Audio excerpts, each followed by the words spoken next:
Welcome everyone. My name is Carrie Hertz. I'm the curator of textiles and dress here at the museum. Thank you for joining us today. This is a companion to our exhibition, Dressing with Purpose, Belonging and Resistance in Scandinavia.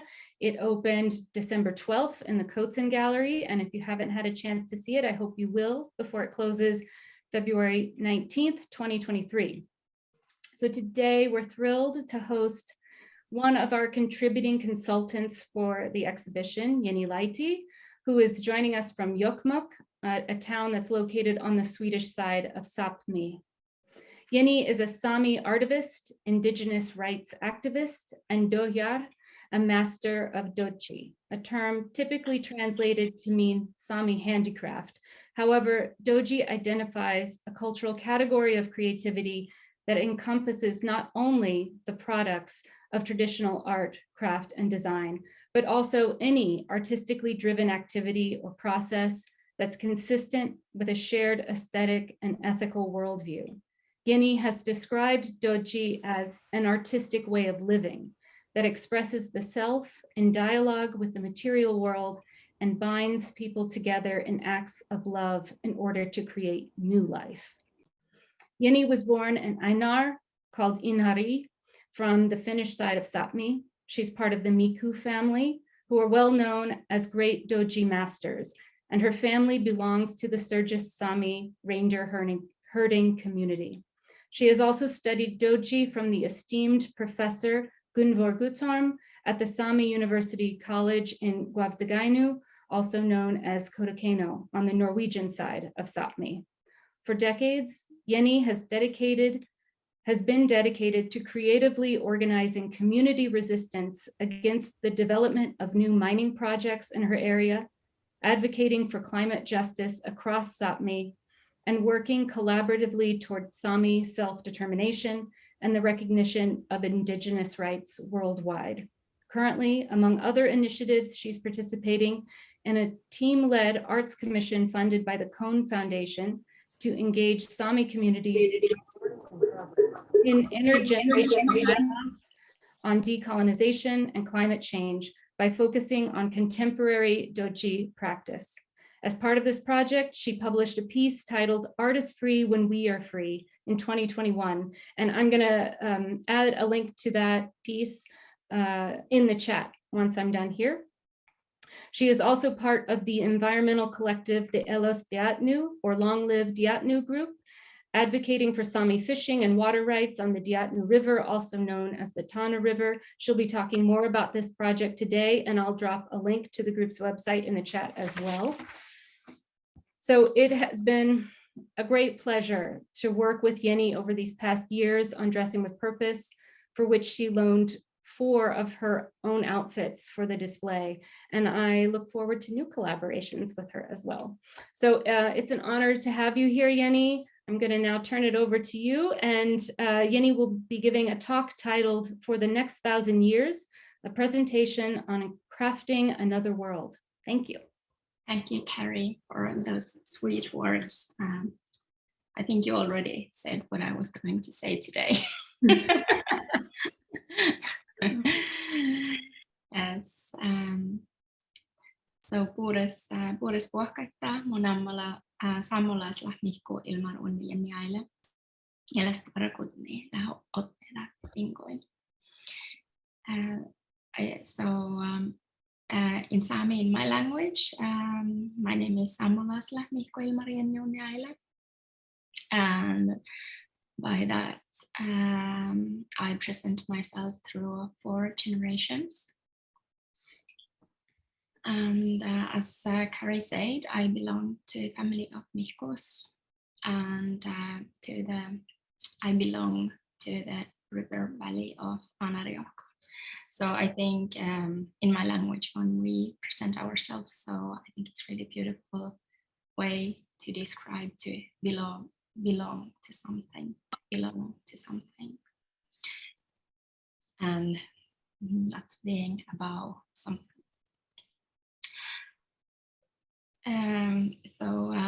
I'm a descendant and daughter of duojárs, and that describes me quite well. I'm nothing without my family. I'm nothing without my legacy, my community, and I'm nothing without duojár. I'm some of all of these things. Yes, today I will talk about more of my work and duojár, of course. I have been active in Saami civil society since I was 16, resisting plant mine in my hometown, advocating for climate justice, working with local communities, and strengthen Saami self-determination and creating anti-colonial post-apocalypse worlds to be. Indigenous futurism, which is really central in my people's philosophy, all that we always think and work that the next 7 generations can live and be here, is really central in my work. As to Saami traditional knowledge and the love to my people and the love to my land. It is composed by duojár direct action performance, land-based community art. And my passion is truly justice, not only for people, but for all of creation. Yeah, here you can see the place called Jokkmokk, where they are planning an iron ore mine. Yes, so here you can see me with my kids on our river, and this boat is built by my father. Here we are truly gaining ground for the fossil-free future and past. So my family, they made everything by themselves. They were not consumers, they were makers. They made everything from houses to sledges, clothing, tools, everyday artifacts to survive the Arctic circumstances. So since the beginning, we have been crafting generative worlds to be, exist, and flourish. As a long line of makers, creators, crafters, I am also a link in this line, and my children are too. As a duojár, my purpose in this life is to create more life into this world, as everyone before me. Here you can see the world, and the red spot is Saami, our ancestral traditional territory. And Saami encompasses large northern parts of Norway, Sweden, and the most of Kola Peninsula in the Russian side of Saami. The Saami people is the only indigenous people in European Union, and there are approximately 100,000 Saami. The traditional Saami livelihoods are fishing, gathering, reindeer herding, crafting, and hunting, and the modern ways of practicing them. We are an indigenous people with right to self-determination and right to decide our own life and destiny. So my vision or vision for my work is that we could live as free indigenous people one day. You can see pictures from the past, colored by past. You can check it on Instagram. So I'm part of activist group called Elsteno, and for many years we have been working for to strengthen the rights, Indigenous rights in this area. And last summer we made an environmental artwork with communities around the river valley. It was a response to the anthroposophical understanding of the life of this civilization.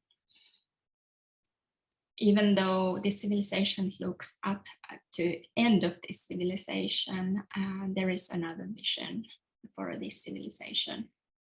And that was something that we wanted to share with this artwork. And we think that we could live on the earth for the next 1,000 years more if we would wish that. So I will, after I have finished my talk, I will share a link and we can watch a little movie, a little video what we made last year. Here you can see tundra with reindeer migrating higher up. And this is Arctic world, which is not only changing, it's vanishing.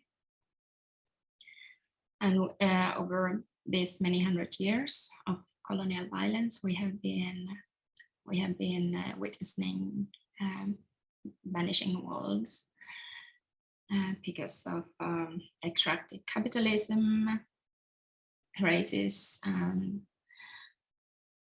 and colonialism, stealing our lands, devastating by settlement, industrial exploitation, clear cutting our forests, damming our rivers, plundering our mountains, even constructing windmills to exploit the wind, and changing our climate, our Arctic climate forever. And now the latest project is displacing us from our lands for the so-called green transition. So we witness how words, expressions, knowledge, ways of being go missing and disappear every day, and some are lost forever. Many of us have lost their languages, culture, and ancestral livelihoods. Many of us have lost themselves. Many of us lost their lives. And my family, we are reindeer herders, and we live with the land, on the land, by the land. And because of the climate change, right in front of our eyes, we see how the natural world is changing, the ecosystems collapse, the natural world suffers, and we suffer too. And every day we reconcile ourselves with death, collapse, and disappearance of our world. And at the same time, we still have to comfort and take care of our land. We are an Arctic winter people. So our survival depends on cold, ice, and winter. And we are nothing without those things. Last 10 years, we have been forced to live together with climate crisis. And up here, and the temperature increase is more than double the global average. So this causes the collapse of reindeer herding too.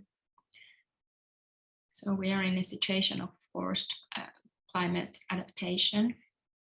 but there is a limit for the adaptation too. And there are also limits for the resilience.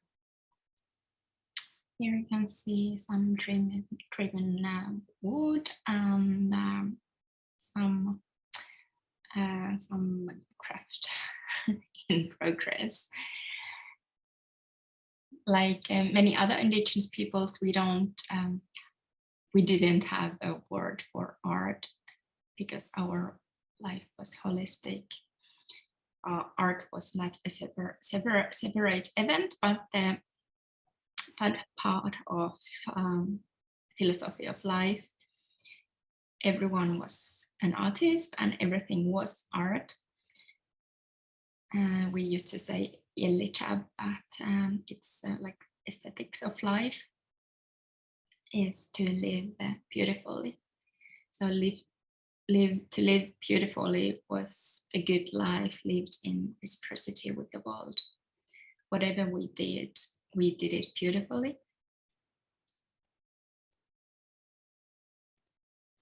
And our word "duojár," crafts, refers to work or creation that requires human thinking and action.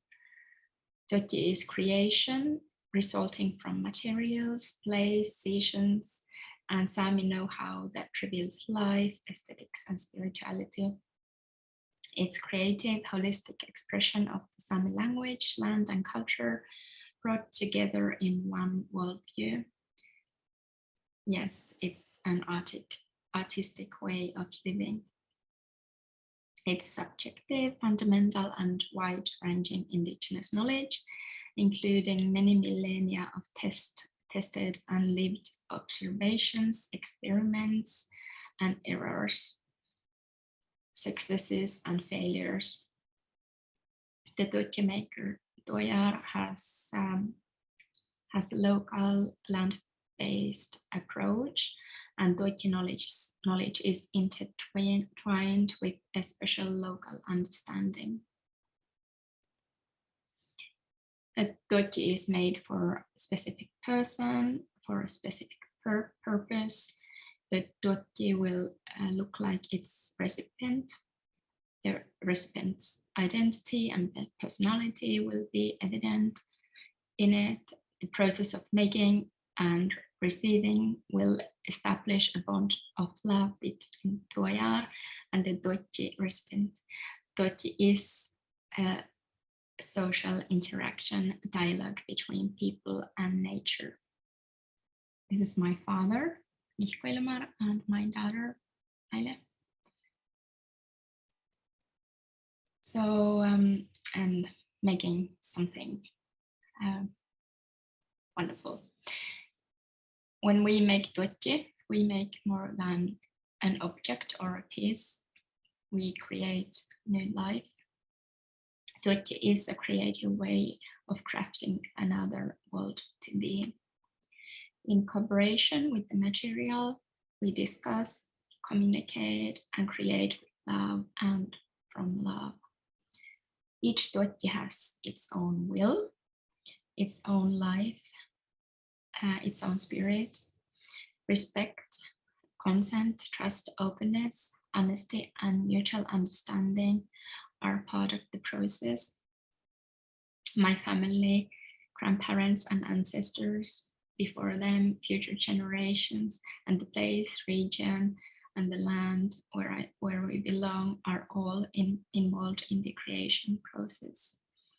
According to the ethics of duojár, an individual's gift belongs to the community and it must promote the common good. Here you can see Järjesolu moratorium, and this is the Saami sovereign territory, which was established in 2017 by a group called Elostetno. And this moratorium is to halt implementation of the new Tetno fishing regulations for the well-being of the local Saami community. Saami concepts of justice and Saami customary law are applied in Tjärnäsvuolo on this island. This moratorium is forced until new regulations are negotiated for fishing in the Jokkmokk. The resistance is caring, healing, researching, and this refusal is generative. This sovereign territory is a place where practice is freedom, vision is practice, and practice is vision. After we had been working with this moratorium for a while, we created another kind of Indigenous futurism project called Jokkmokk from the border. And this was done together with the water system and its communities. Together with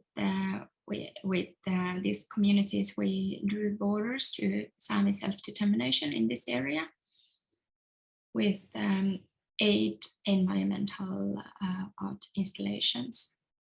And here you can see a bit a community performance right in front of this installation. This work is geographical anthology on self-determination and deep reciprocity.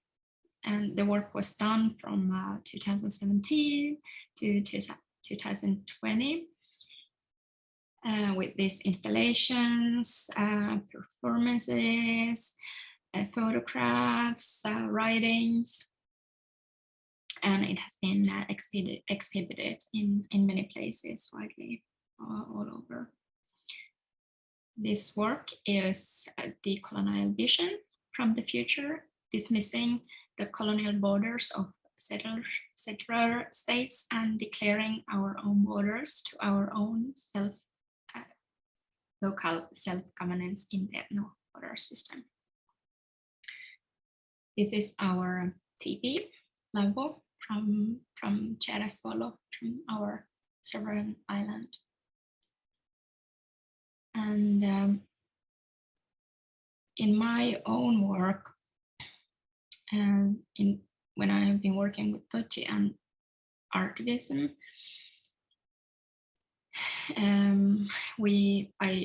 I usually work with others, and we have been creating other realities and new worlds, as in this picture.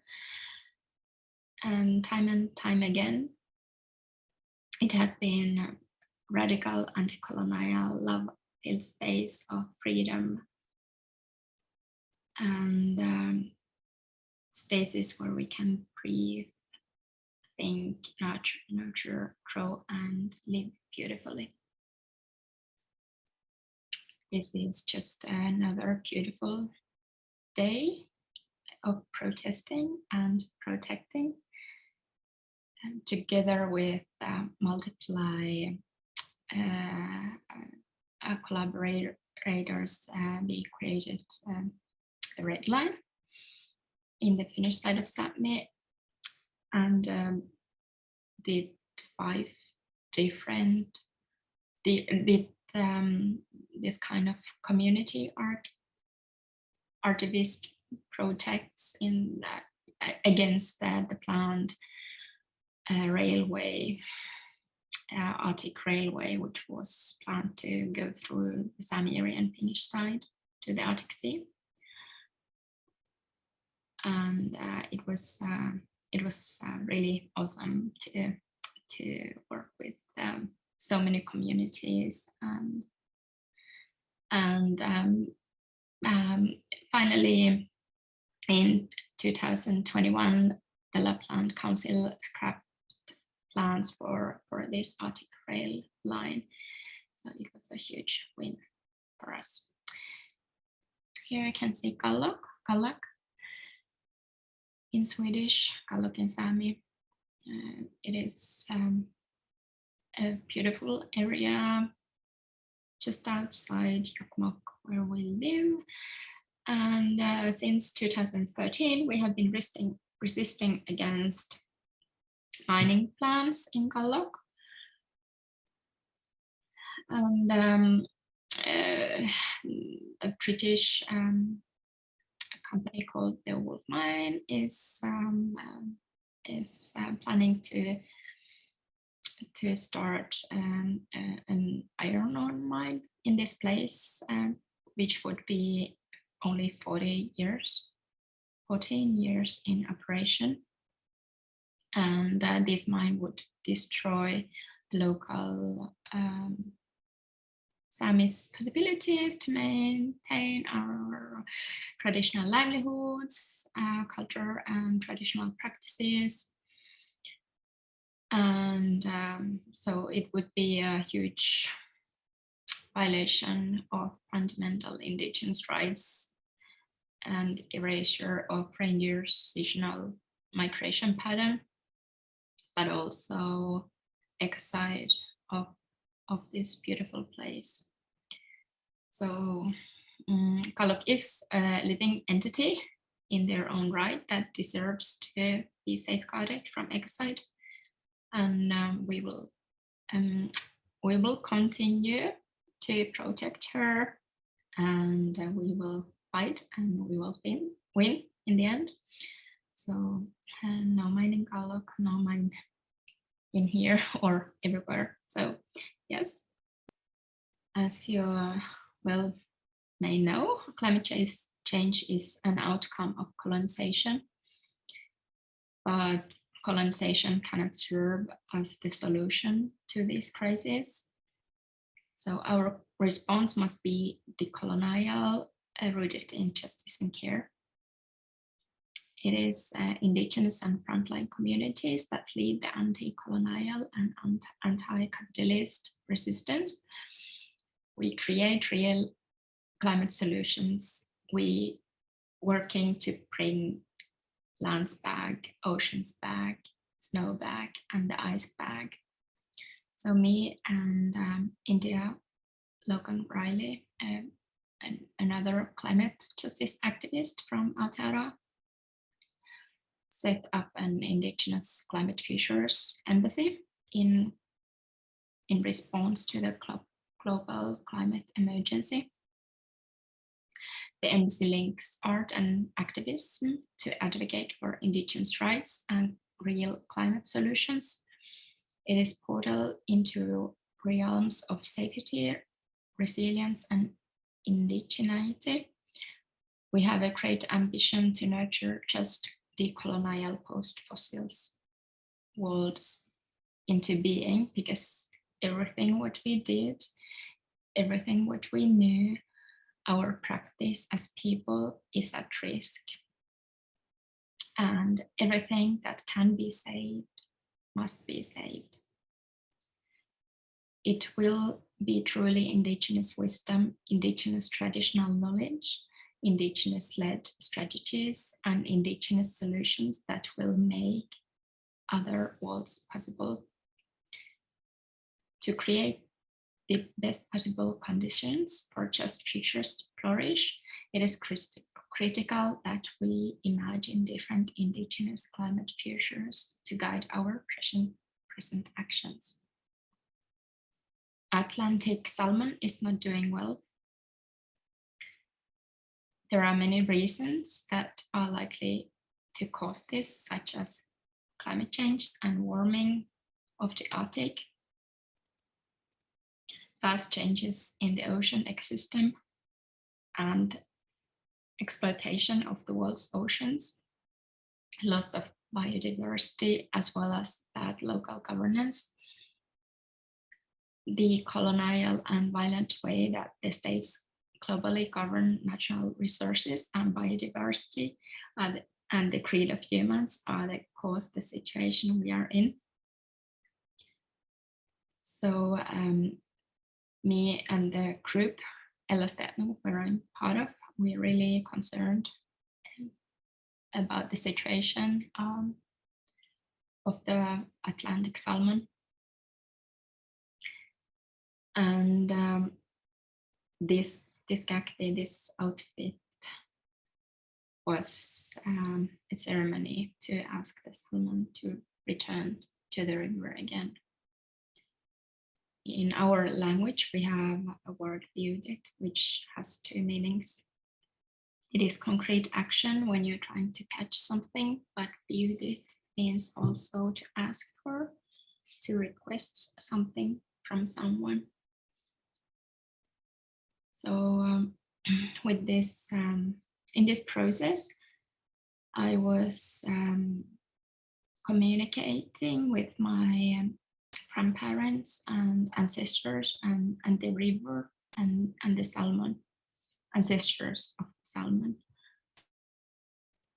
And this was really made in consensual understanding of creation. And everything was all of these were present in this moment of creation. And it was really beautiful process, asking the salmon to return. And we'll see what happens afterwards. But it was a good reminder of this spiritual way of making to the duojár. It is totally a ceremony too. In this in our duojár, we find thousands of years knowledge, but it's not only about the traditional pattern of material or the way how to make it. It's really much deeper, and it's linking me to the ones before me and after me, and it's also a connection between these worlds. So this is a way to craft another world to be. Here you can see another beautiful picture from High Arctic, nearby Talvadas, the winter village, where I'm working with artivist. And we are a part of Plant Body Ecologies, which is a global interdisciplinary network working to understand and engage with the lived experiences of plant trauma among marginalized communities. So we are making art and research in this project. And we seek to understand the traumas endured with the land sufferers, exploring the deep interconnections of mental and ecosystem health. And me and artivist, we are doing a commissioned work called In the End of This World, and are in a state of this vanishing Arctic winter world. Here you can see my son, Rastandras, and my partner's father, Jussa, marking the reindeer calf in the center. We are all the time connected to past and future generations, simultaneously living the end of the world and dreaming of the future as ancestors and future generations. We know that there is not just one world or not only one reality. We know that other worlds can be created with arts and crafts. Imagination, love, and care are important. We need clearly articulated visions of alternatives for the future. But as long as we are able to imagine and craft other realities, the other worlds are possible. Here you can see Kallak again. Amazing Kallak. So this was my presentations. Etna kiito, kiito Etna, ena kiito, kiitos Etna. Thank you.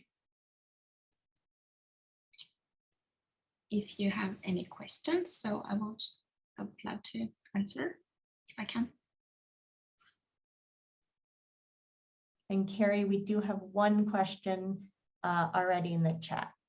Yes, I see that. Jenni, you showed a photo of the interior of a Lavu. Could you tell the audience a little bit about what a Lavu is and what it's made of and its role in the community? Yes, Lavu is like teepee, but I think the construction is a bit different. I think teepees are a bit wider than Lavus. Not so long ago, before we settled, like maybe 200 years ago, we haven't had houses so long time. So we were living in Lavus or huts, like a round huts made of turf. And nowadays we still use Lavus. Yeah, if we are in outdoors or working with reindeer or fishing or such. So they're still in use, and it's a pretty different life because it's not. There are a lot of rules how to live and be in a Lavu. So yeah, it's what would I say more? Yeah, really nice way of being on the land. And Jenni, the covering for the Lavu, what is that made out of?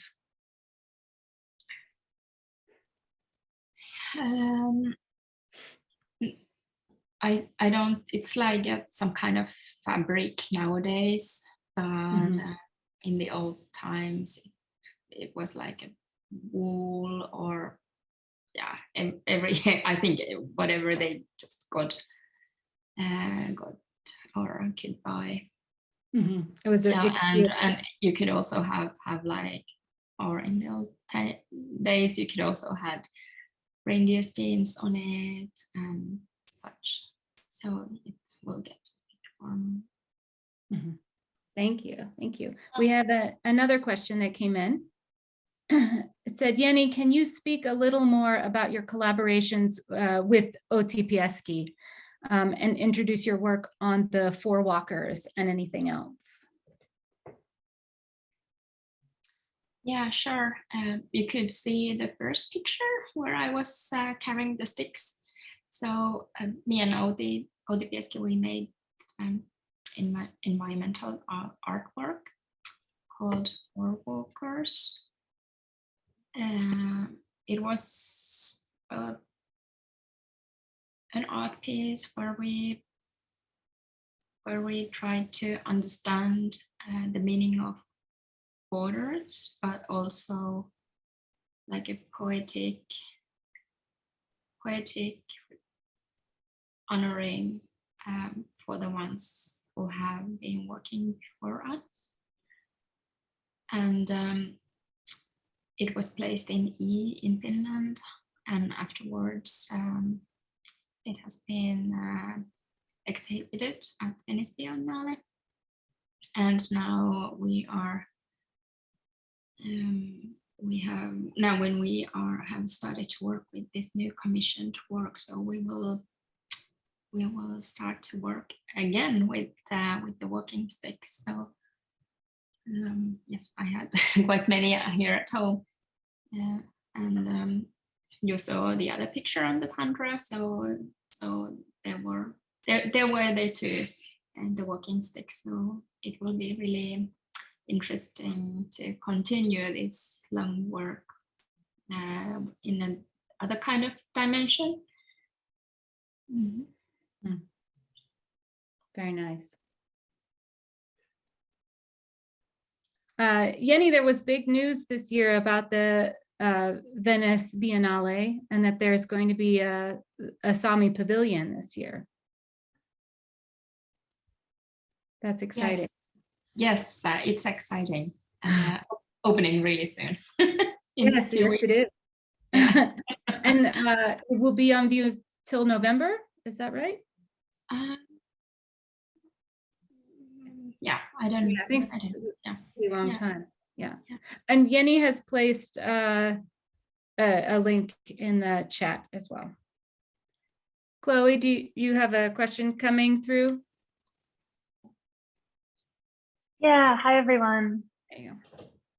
Jenni, thank you so much for that beautiful presentation. I love the way you speak about doji and not just the passed down knowledge of how to physically create these crafts, but the fact that, you know, doji is connection to the ancestors. And the way you speak about, you know, even everyday life being both connected to past generations and future generations. And it speaks to me of sort of this embracing of nonlinear time. And I just wonder if you could share a little more about that, if that is correct, about sort of this embrace of nonlinear time, and then the role that perspective plays in inspiring the future and what you're trying to do with climate activism.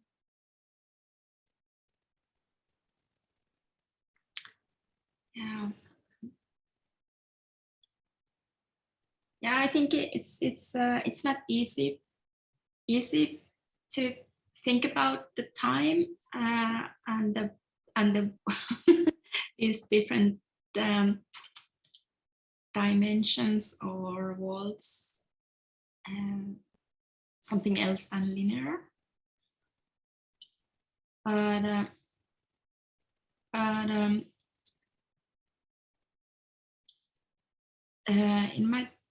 in my practice, the places have been teaching me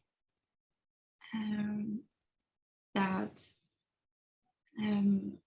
for example, me and Oti, we have been working together with many years, and with land-based art, and it's we have created a method to work with places, a consensual method, where of course consent is really important part of the collaboration with the land, and it is really magical when we go together with the different kind of places, so we really can create this kind of dimension that we are not only in this world, but we are in the past too. And we can, like,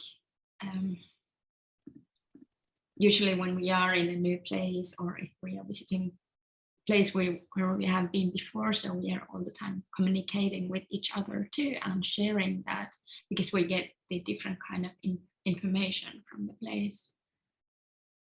And this many years work has been teaching me that, like, many times when I'm back there, like thinking about this world as linear, something that, like, after 22 there will be 23. Or in 20 years the world will be like this. So the land is always like pushing me back and saying that you cannot do this.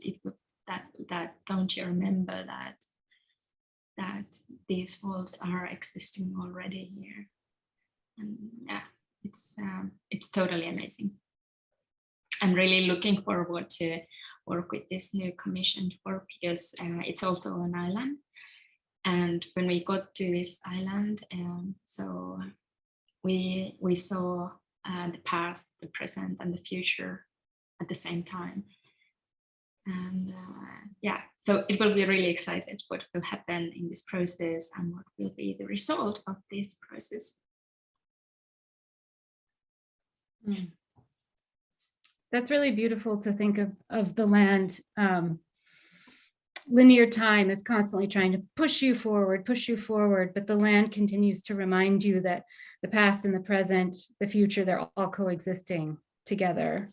It's really lovely. We have another question that's come through. What kind of progress are the Saami making in terms of gaining recognition and actual policy changes within the Scandinavian countries' governments to help reverse climate change? So have you been able to, through your artistic interventions, change policy or stop the building of a mine, for example, or something like that? What kinds of gains have you made?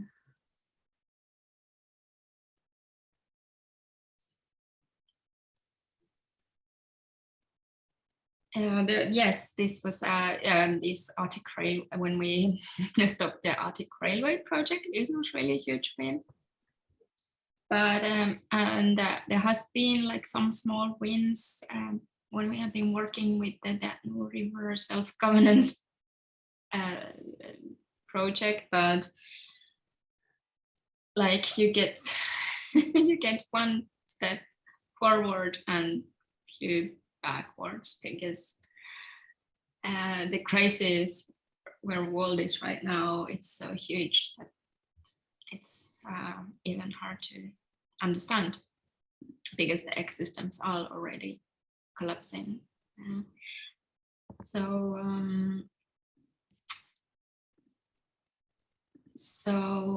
And then there is like, it's not that like that, okay, I have this one resistance project going on, but always comes a new one.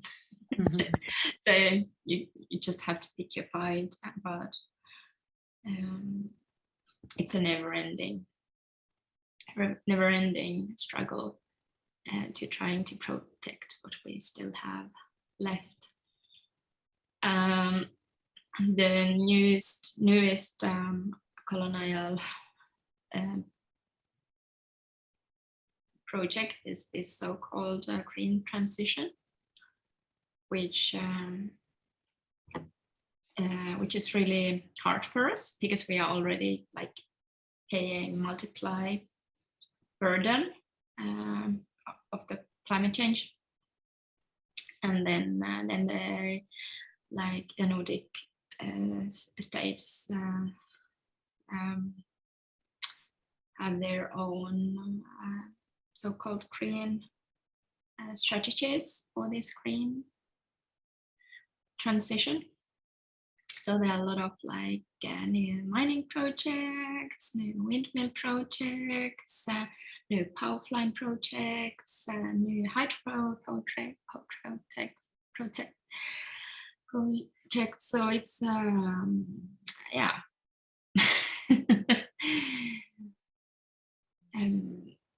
So not only that we are already really impacted, but we also should fix this green transition. Thank you to Jenni. That was lovely. Yes, thank you so much for being here, Jenni. Thank you so much, Carrie, and also Kemily for stepping in and helping with the slides for our technical difficulties.